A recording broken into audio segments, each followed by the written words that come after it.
ভোটের মুখে চিতপুরে অস্ত্র গুলিসহ গ্রেপ্তার। চিতপুরে কলকাতা পুলিশের এসটিএফ এর অভিযান। 4টি আগ্নেয়াস্ত্র, প্রচুর গুলিসহ বিহারের যুবক গ্রেপ্তার।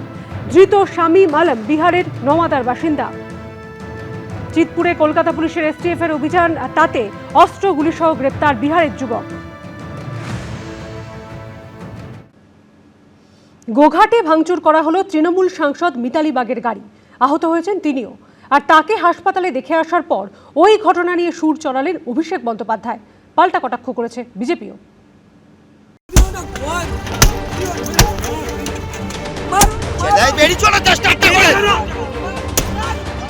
দ্বিতীয় দফার ভোটের আর কয়েক ঘন্টা বাকি।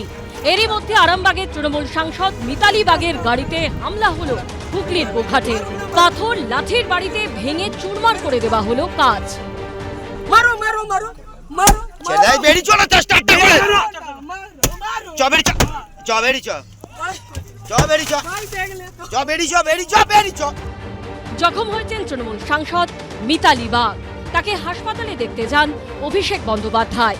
তারপরই আরামবাগের সভা থেকে হুঙ্কার ছুড়ে দেন তিনি। 4 তারিখে তৃণমূল আরামবাগ জিতুক বা হারুক,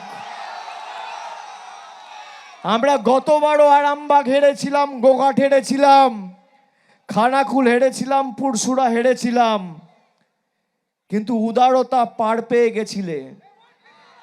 এবার আমি নিজে দায়িত্বে থাকব। 4 তারিখ 12টার পরে কোন জল্লাদের কত ক্ষমতা আর কার দিল্লির বাবা কাকে বাঁচাতে আসে আমি 4 তারিখ দেখব। এগুলো শুধুমাত্র কর্মীদের চাঙ্গা রাখার জন্য বক্তব্য। কত আদিবাসী মহিলার উপরে অত্যাচার করেছে তৃণমূল কংগ্রেস, কতজন মহিলা ধর্ষিতা হয়েছিল তৃণমূল গুন্ডাদের দ্বারা 2021 সালে 2রা মের পর। এগুলো তো সর্বজনবিদিত। তৃণমূল কংগ্রেসের এই তাণ্ডবের দিন শেষ। বেলা 12টার পরে কে কোথায় বেড়াতে চলে যাবেন সেটা তো সময় বলবে। এই তরজার মধ্যেই গোঘাটে তৃণমূল সাংসদের গাড়ির ওপর হামলার ঘটনা নিয়ে নির্বাচন কমিশনকে রিপোর্ট দিয়েছেন জেলা শাসক। সূত্রের দাবি, রিপোর্টে দাবি করা হয়েছে প্রাথমিক ধারণা দলীয় অন্তর্দ্বন্দ্বের কারণে এই ঘটনা ঘটতে পারে। পুলিশ সিসিটিভি ফুটেজ সংগ্রহের চেষ্টা করছে। বর্তমানে পরিস্থিতি শান্তিপূর্ণ। একটা ঘটনা একজন তৃণমূল কংগ্রেসের খুনের ঘটনা একটা পরিবারকে এনে দাঁড় করিয়ে দিক তৃণমূল কংগ্রেস, যারা বিজেপির দিকে আঙুল তুলবে। হাওড়ার তপন দত্ত থেকে শুরু হয়েছিল, তখন থেকে তৃণমূলকে মারতে শুরু করেছে। এখন চলে যাওয়ার সময় নিজেদের কর্মীকে মারছে। আমরা স্তম্ভিত হয়ে দেখলাম এরকম একটা প্রাণঘাতী আক্রমণ হলো একজন মহিলা শিডিউল কাস্ট সাংসদের উপর। তদন্ত সম্পূর্ণ হওয়ার আগেই তার কিছুক্ষণের মধ্যেই ডিএম রিপোর্ট দিয়ে দিলেন ইলেকশন কমিশনকে যে এটা নাকি অন্তর্দ্বন্দ্বের একটা ঘটনা, এবং আমি মনে করি এর বিরুদ্ধেও পদক্ষেপ গৃহীত হবে। দশকের পর দশক গোঘাট ছিল ফরওয়ার্ড ব্লকের দখলে। 2021-এ পরিবর্তনের হাওয়াতেও সেখানে যেতেন ফরওয়ার্ড ব্লকের প্রার্থী বিশ্বনাথ কারো। 2016-তে গোঘাট ছিনিয়ে নেয় তৃণমূল। আবার 2021-এ বিজেপির টিকিটে জয়ী হন ফরওয়ার্ড ব্লক ছেড়ে আসা বিশ্বনাথ কারো। এবার কি হবে জানা যাবে 4 মে। বাপন সাতরা, কৃষ্ণেন্দু অধিকারী ও শিবাশিস মৌলিকের রিপোর্ট, এবিপি আনন্দ। দ্বিতীয় দফার ভোটের আগে জগদ্দলে তুলকালাম। থানার সামনেই সংঘর্ষে জড়ালো তৃণমূল বিজেপি। ঘটনায় গ্রেপ্তার করা হলো ভাটপাড়া তৃণমূল কাউন্সিলর গোপাল রাউত সহ 4 জনকে। পাল্টা অর্জুন সিং এর গ্রেপ্তারির দাবি করলেন জগদ্দলের তৃণমূল প্রার্থী। অন্যদিকে ভাটপাড়ায় বিজেপি প্রার্থীর বাড়ির সামনে গুলি ও বোমাবাজি করার অভিযোগ উঠল তৃণমূলের বিরুদ্ধে। জখম হয়েছেন অর্জুন সিং এর ছেলের নিরাপত্তারক্ষী।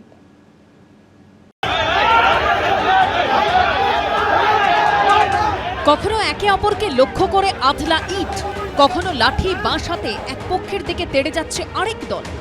ভাঙল গাড়ির কাঁচ। তৃণমূল কর্মীদের দিকে তেড়ে যেতে দেখা গেল বিজেপি প্রার্থী অর্জুন সিংকে। প্রধানমন্ত্রীর সভার আগে রাতে এভাবেই রণক্ষেত্র হয়ে ওঠে জগদ্দল। 17 নম্বর ওয়ার্ডে তৃণমূলের ফ্লেক্স ছেঁড়াকে কেন্দ্র করে ঘটনার সূত্রপাত। বিজেপির বিরুদ্ধে থানায় অভিযোগ জানাতে গেলে ধস্তাধস্তি থেকে মারামারি বাদ গেল না কিছুই। অর্জুন সিং কালকে থানার মধ্যে ঢুকে সবাইকে মারধর করেছে। বাইরে প্রায় 150 লোক জমানো হয়, ওনার উপরে গালাগালি অসভ্য ইট পাথর ছোড়ে আর ওনার উপরে হামলা করে। এরপরই আবার অর্জুন সিং এর ছেলের বাড়ির সামনে বোমা ও গুলি চালানোর অভিযোগ ওঠে তৃণমূলের বিরুদ্ধে। জগদ্দলে যে গন্ডগোলের ঘটনা ঘটেছে সেই গন্ডগোলের জেরে গুলি চলে এবং তার মধ্যে থেকে একটি গুলি এসে লাগে কিন্তু এই সিআইএসএফ জওয়ানের ঠিক পায়ে। আমার বাড়ি নিচনে করছে তো চেষ্টাই তো করছে আমাকে মারার জন্য। এখনই তো ঝামেলা হচ্ছে টিএমসি লোক সঙ্গে।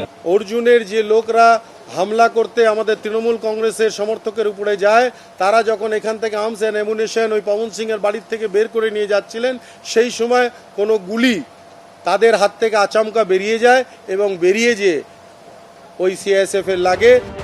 রবিবার রাতে জগদ্দলে তৃণমূল বিজেপি এই সংঘর্ষের রেশ গড়ায় সোমবার। পুলিশ সূত্রে খবর, জগদ্দল থানা এলাকায় রাতভর তল্লাশি চালিয়ে গ্রেপ্তার করা হয় ভাটপাড়া পুরসভার 2 নম্বর ওয়ার্ডের তৃণমূল কাউন্সিলর গোপাল রাউত সহ 4 জনকে। এরপরেই ভাটপাড়া থানার সামনে বিক্ষোভ দেখায় তৃণমূল।